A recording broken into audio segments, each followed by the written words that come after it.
Hello, hello, hello. Magandang umaga sa lahat.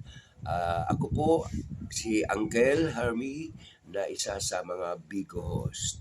Ang ating po ngayong pag-uusapan ang tungkol sa pinagbabawal. Bawal po dito sa Bigo yung mga matutulis na bagay. Halimbawa, kutsilyo, gunting,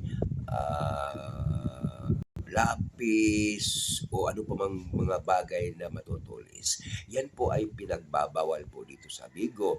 Isa po doon yung apoy na hindi ka po pwede na magpapakita na meron kang apoy dito na habang ikaw ay nagla-live.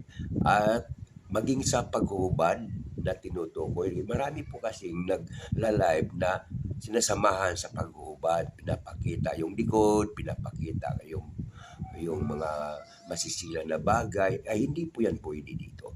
So ating pong bantayan na ang bigo ay hindi basta-basta na kaya ka nagbibigo dahil gusto mo na ipakita ang lahat na pinagbabawal dito sa bigo. Kaya kung maaari, kung ano man yung pinagbabawal, ay dapat po sumunod po tayo dahil ayan po ay para po lang din sa atin. Okay, no? So, tandaan po natin kung ano yung pinagbabawal dito sa Bigo Live at habang ikaw ay nagla-live na tandaan po natin na hindi lahat ng oras, lahat ng gusto natin ay gusto natin at matutupad. Hindi po. Kailangan ito ay kung ano yung mga pinagbabawal, tandaan po natin. Ayan po ay hindi po pwede na gawin natin yung gusto natin.